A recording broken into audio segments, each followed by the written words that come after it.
Just a few more minutes to hop on before we get started.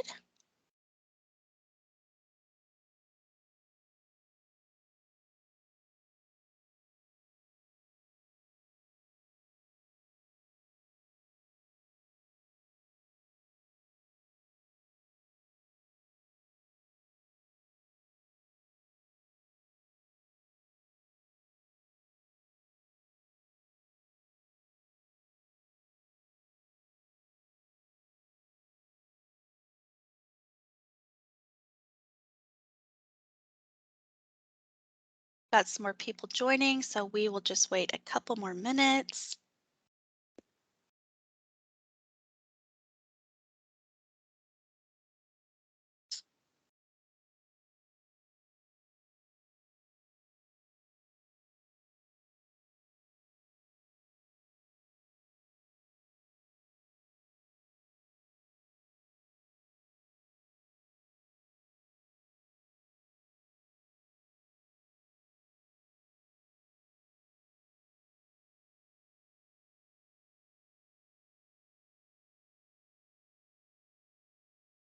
Just a couple more minutes and we will get started.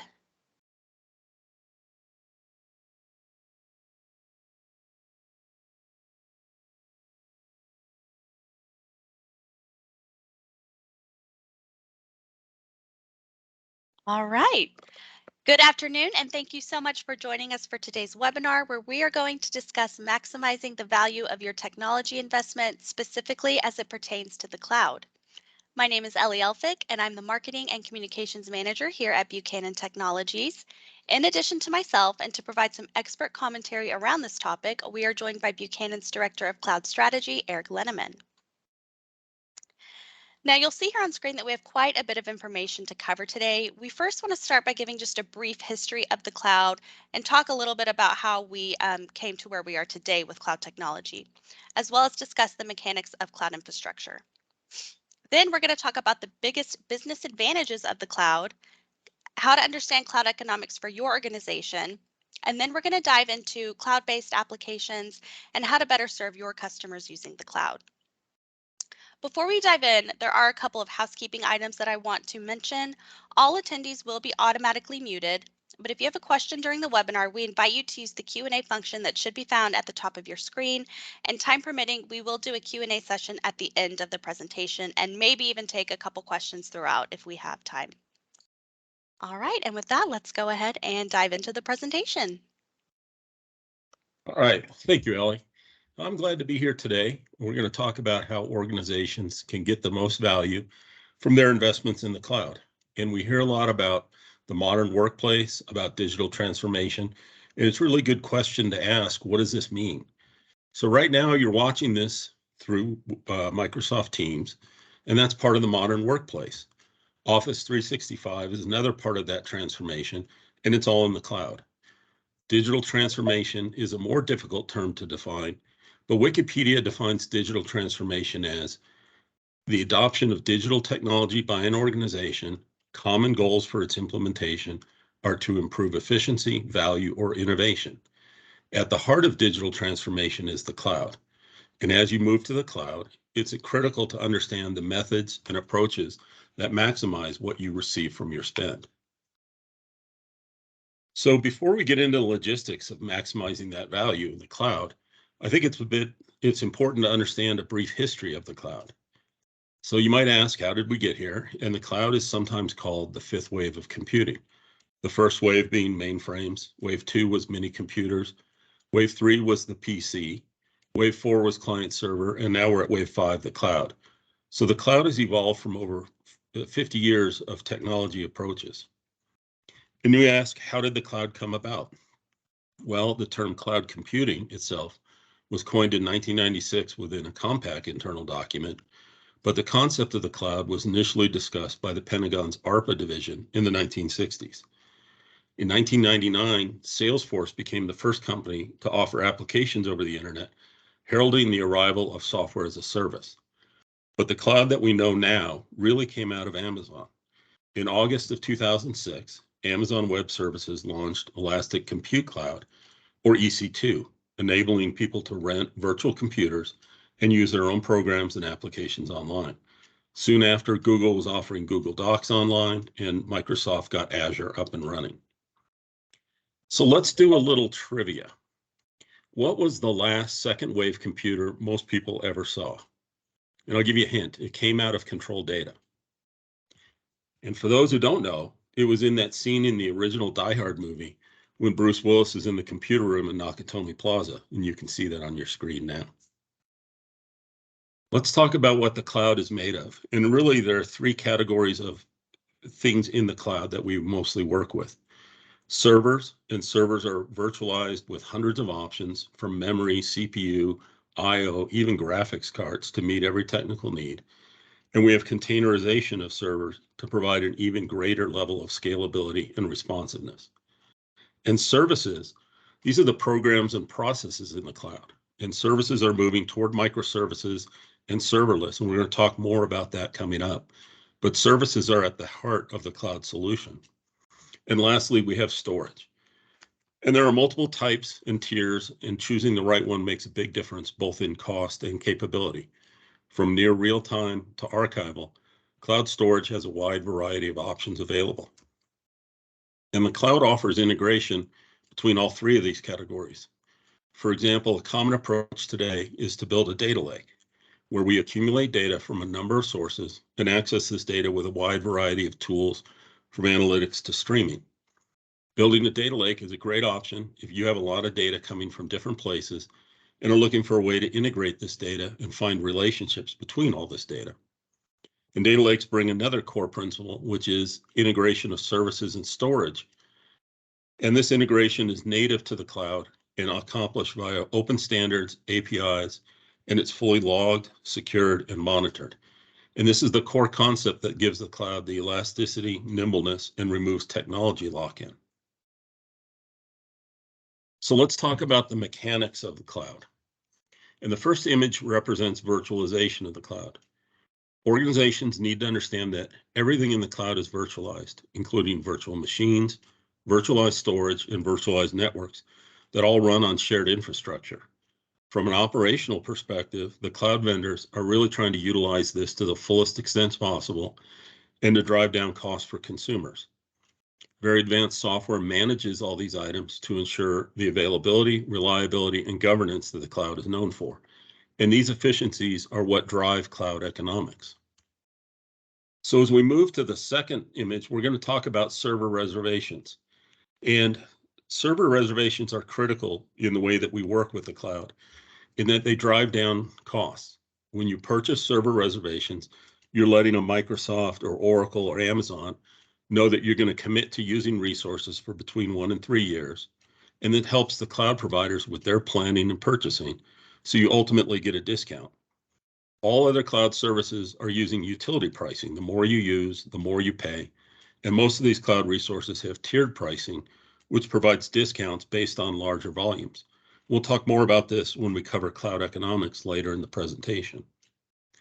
And then the final image that we've got here represents shared resources.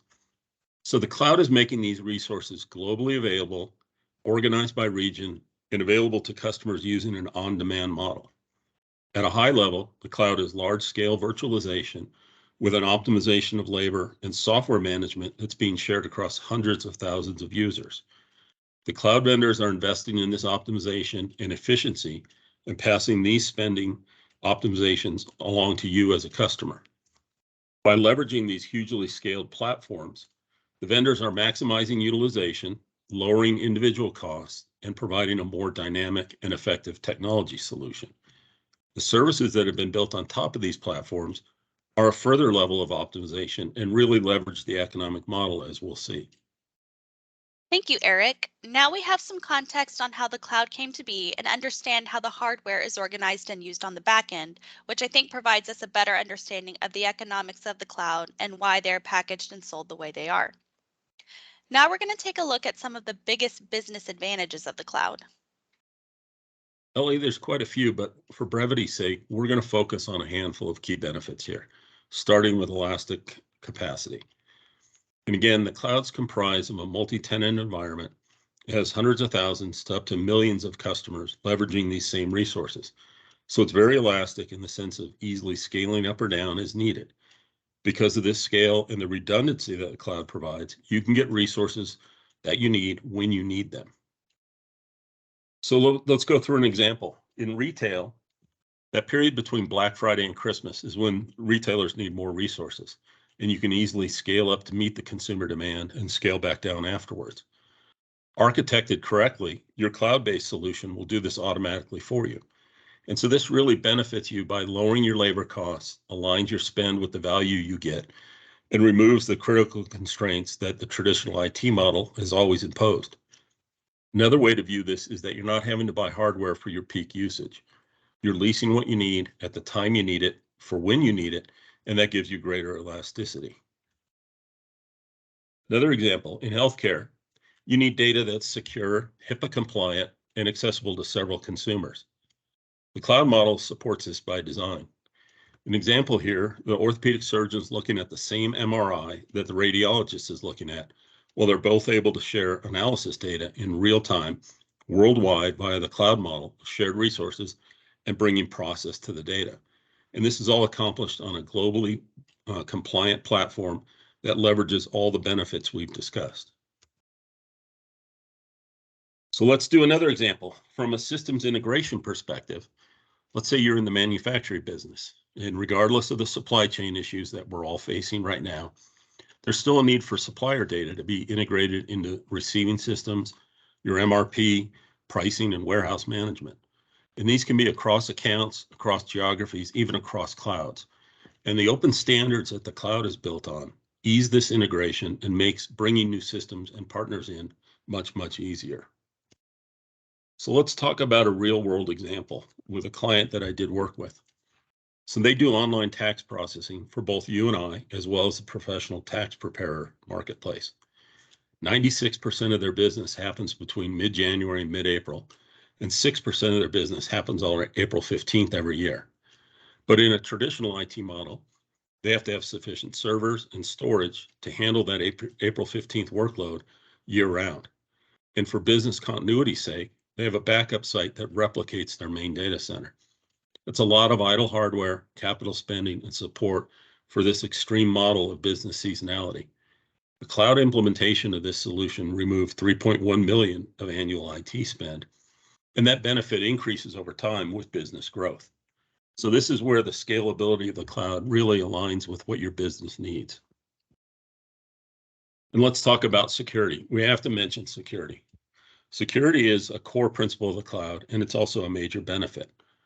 Cloud vendors are providing the physical security of the infrastructure, native built-in security by service, identity management and integration, as well as constant monitoring and management of access. So this provides a greater level of security than traditional IT model provides. Again, these costs are optimized and amortized across all the customers, and our responsibility is to deploy a design that utilizes these services. And let's talk about integration capabilities. So we mentioned the data lake earlier, and we spoke about integration within the cloud. Services integration in the cloud is ubiquitous. All modern cloud services are built to support standards-based identity, data, and process integration methods. APIs are available for cloud infrastructure, management tools, and services. And you can build applications, process, and manage these with APIs using virtually any language you choose. So cloud applications also support these industry standards and API-based approaches. This is a new model that provides capability and an ease of integration unmatched in our experience. And speed to value is really one of the core benefits of the cloud. And this is the ability to purchase, deploy, and use literally in minutes versus weeks to months nowadays with all the supply chain issues. We'll talk more regarding the value to your business that's created by speed to value, but this is my favorite benefit of the cloud. And it's important to understand that the global availability, massive scale, and utility pricing drive the ability to change your IT approach and adapt to the benefits of cloud speed. So let's have an example of that. Let's say you need to provision a new large-scale Oracle database that's going to hold 15 terabytes of data, and it's going to support hundreds of users. Normally, you need to price out the hardware, networking, power, licensing, and all the other costs associated with this solution. Then you start the capital expenditure process. Oh, and you better factor in growth over that depreciation cycle so you overbuy. Then, perhaps months later, you receive the hardware and you begin the installation. That alone can take additional weeks. In the cloud, you plan and you estimate your costs with a skilled partner like Buchanan. Once you have approval, provisioning happens in a few hours and you have an operational system in a day or so. Oh, and I forgot to mention there's no long-term capital expenditure process as this is all expensed. So let's say you experience unexpected growth. You just scale up or out depending on the best approach. And again, the new solution is in place and ready to drive business value in a couple of hours. So how does this affect your operations? Because of the ability to select and provision a wide variety of cloud services, you now have a much lower cost of doing things like proof of concepts, testing performance and scalability, or making temporary changes to your compute environment. Let's say you want to try out blockchain. You can stand up a virtual server running Kalito's blockchain in just a few minutes. All the major cloud vendors have virtual machine images to start your journey with their best practices already implemented. Your testing window may last 2 weeks, and at the end of the 2 weeks, you terminate the virtual machine and you stop the cost. And this really changes the way you evaluate modernizing your platforms and gives you nimbler capability. And vendor innovation is another advantage in the cloud. And major cloud vendors are moving toward a serverless model, which is a much deeper level of virtualization. Now, to be honest, there are still servers involved, but the cloud vendor is managing all those, and you're just consuming services that run on top of these servers. For example, you may be buying a process engine that can run on any hardware anywhere in their infrastructure, and the vendor can move that around based on their availability and capacity. So this provides more flexibility and a lower cost for consumers because the vendors don't have to commit specific resources that can't be available for other things. As a result, the availability of this service is higher, the cost is lower, and the scalability is both faster and greater than a managed server solution. And one critical principle of the cloud is that we bring process to the data. And we mentioned this earlier in the data lake. The benefit for you is that it gives you flexibility to add new services without replicating data, keeping a single source of the truth, and you're able to modernize to more capable tools and solutions easier. You can integrate the applications you want much easier than before, and the days of lock-in are really gone with this model. And let's talk about microservices. We mentioned it earlier. And microservices are another trend we're seeing with all the vendors today. They're essentially a smaller, more autonomous level of resource that we can group together in an industry standards-based way. We integrate these services to provide capabilities needed for your application platform, and the days of the large mission-critical server-based environments and applications are fading away. And microservices and serverless-based cloud solutions are becoming the norm. One thing we hear often is about people and jobs. And another benefit of the cloud is really aligning those jobs with cloud technology. So when we talk about aligning jobs, I've had a lot of questions from customers. What do I do with my DBA? What do I do with my network admins? Well, right now their roles are more of a keep the lights on job through managing the business infrastructure and technology. But because they understand the business and they understand the usage of IT technology in the business, their responsibilities can transition into a role that's more aligned with business value, helping business leaders understand the usage of these services and data and how it can be used to unlock new growth opportunities. So these skilled people can also implement the required governance of the cloud model, which we'll talk about later, and align their work directly with improved business value. So this helps your people provide greater value to the business than the traditional IT model supports. And their jobs become more customer focused, capability driven, and very focused on driving innovation and customer success. Now, the last benefit we're going to talk about today is flexibility of pricing. And we talked about it earlier. With a traditional IT model, we have to buy hardware and we have to buy software that's licensed on top of that. What's more, with traditional IT, there's also a cost associated with taking the time to actually buy the hardware, receive it, install it, and configure it. And usually these costs are capitalized, and that brings more cost and more time. Because of the nature of this process, you generally overbuy to support growth of use and more data. And this is really not a very efficient way to spend IT resources. So with the cloud, we're able to leverage this utility pricing structure and lease the assets we need, be they servers, services, or storage. We can provision it in minutes, begin paying for what we're using, and when we no longer need the assets, we shut them down and that cost ends. Pricing for virtualized servers can be as low as a few cents per hour, and it often includes usage-based licensing of critical software such as SQL Server and the solutions you use now. Thanks so much for sharing those benefits, Eric. Now, we've covered a lot of information so far, so I just wanted to remind the audience, if you have any questions, please use the Q&A function on the top of your screen. Eric, we did have a relevant question come in around cloud pricing, and that question is, how much money do I need to commit to use the cloud? Ollie, that's a great question, and the answer is zero. So again, we come back to that utility-based model where we pay as we go and pay for what we use, but there's no level of commitment. We can use resources for an hour, we can use them for a year. So the cost of entry is zero. It's really aligning the right way to purchase it and drive things forward, but it lowers the barriers that have prevented companies from using resources through the last 50 years. Great, thank you. So Eric, you last discussed pricing in the cloud versus that of traditional IT. Let's go ahead and dig into cloud economics a little bit further. Ellie, it's important to spend some time here because this is one of the key reasons that customers requested this webinar. The cloud is all about economics. We just implement it through technology. And understanding these economic realities shapes the way we work in the cloud. So let's talk about the traditional IT model. Traditional IT process is based on the economics of scarcity. There's almost always a shortage of compute, storage, or throughput.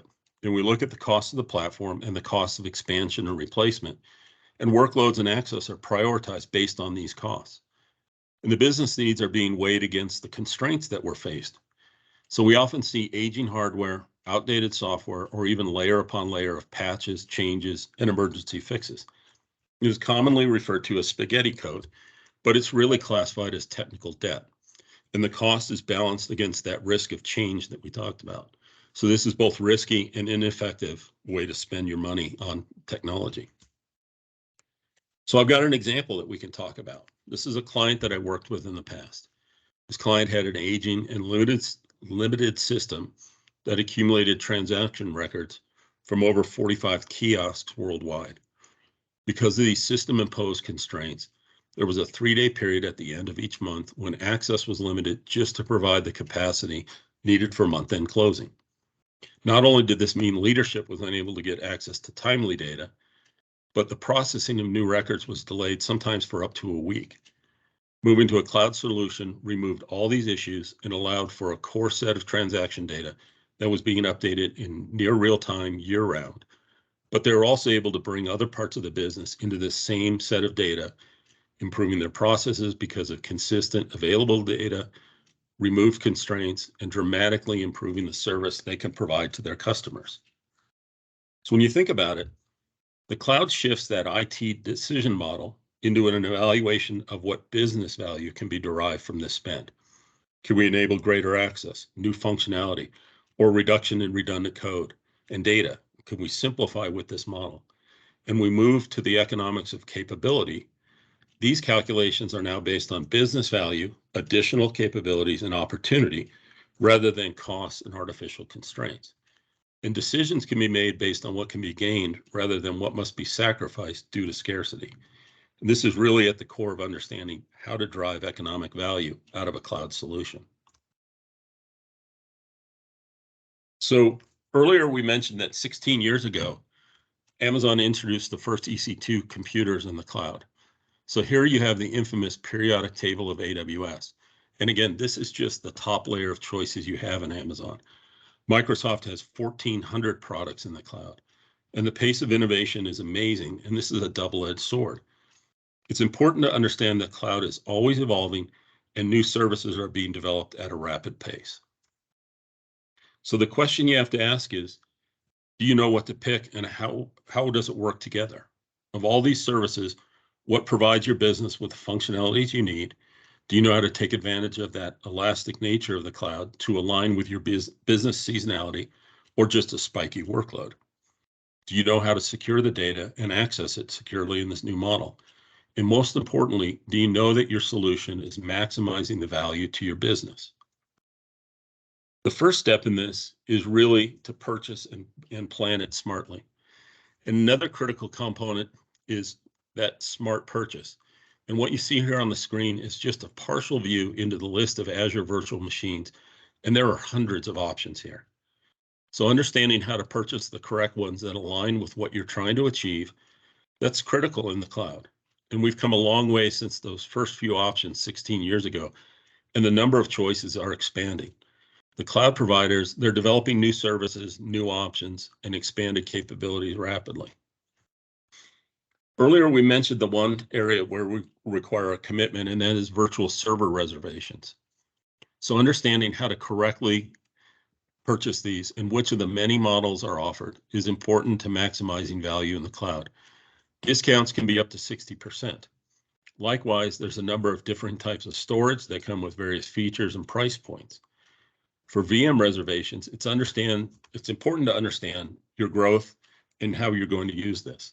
This is really the only area of the cloud that forces a commitment, but it helps you reserve and drive costs lower on these type of servers. It's also important that you architect your solution in the right way so you can scale up and down, scale out and back, and leverage vendor infrastructure to provide you with that level of availability, reliability, and a geographic reach when necessary.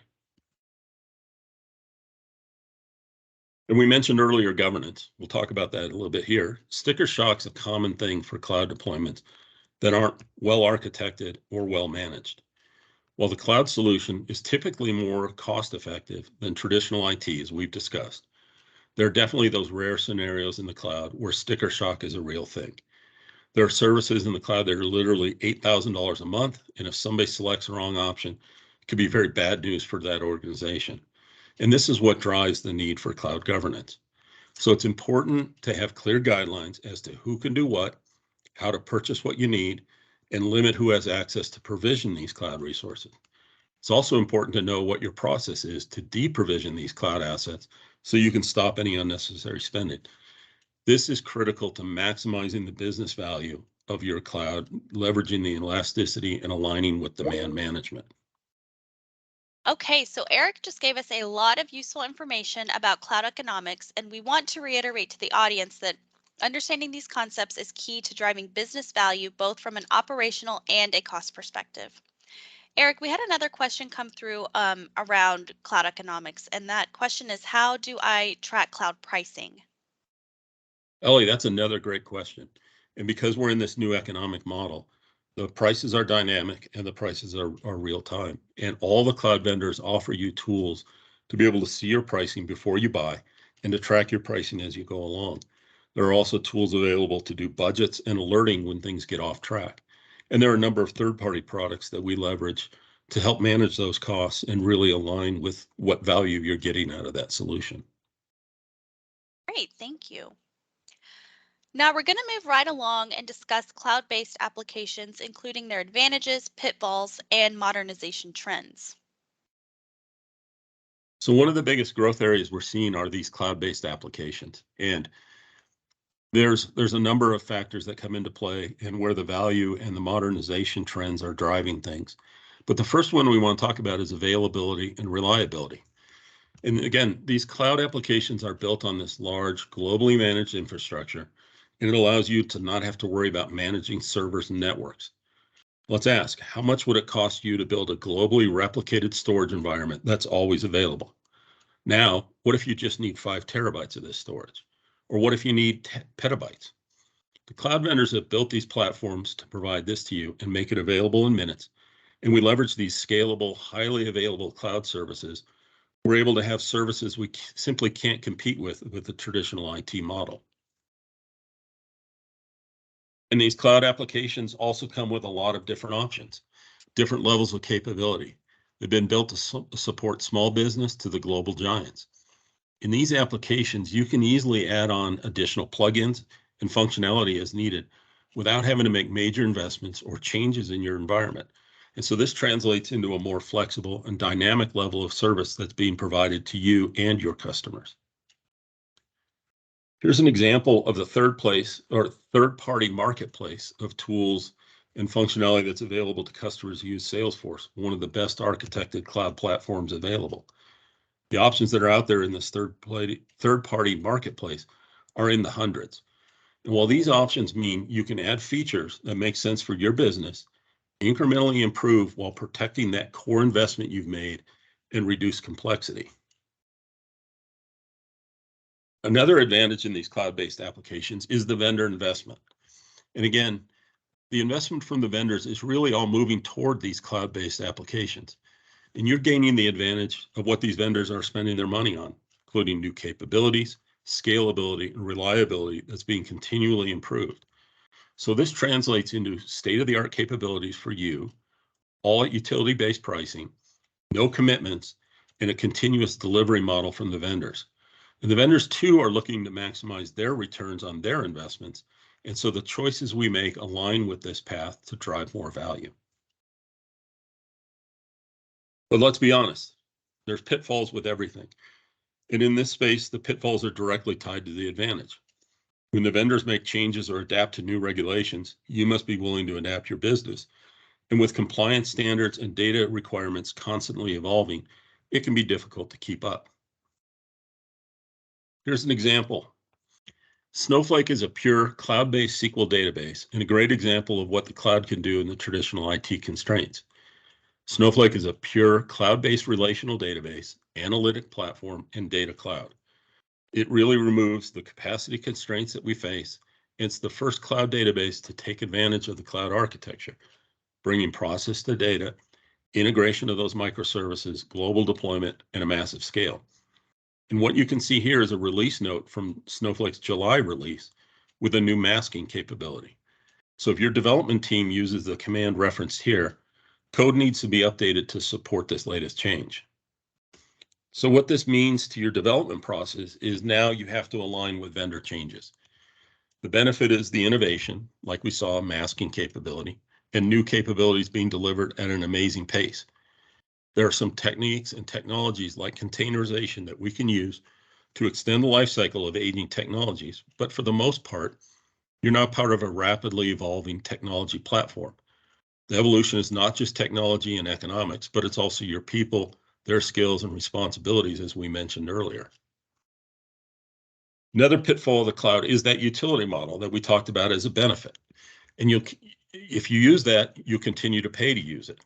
While you do get away from that large upfront investment and the whole capitalization cycle, this payment is ongoing and it doesn't stop. And this is where doing the proper governance is really non-negotiable. We choose the products from a wide set of options for both process optimization and cost management. We purchase in a way to drive costs as low as possible, and we take advantage of the elasticity to align with your business needs. You drive value by doing the right things for the right reasons and taking advantage of the cloud economics. And we've talked about the flexibility that the cloud gives you by giving you the ability to move to new technology, new integration options, and modern cloud platforms. However, these require time and money as you move the data, adapt your processes, and train your users. Once you have a cloud model that you choose, you still want to drive stability and a long view of how to continue to maximize the value of your investment. So changes are made wisely and based on this new model. We align changes only where they create new capabilities, lower prices, or give us the capacity that we need. So let's talk a little bit about modernization trends. And the cloud's always in movement. So we mentioned that everything's moving toward a serverless model.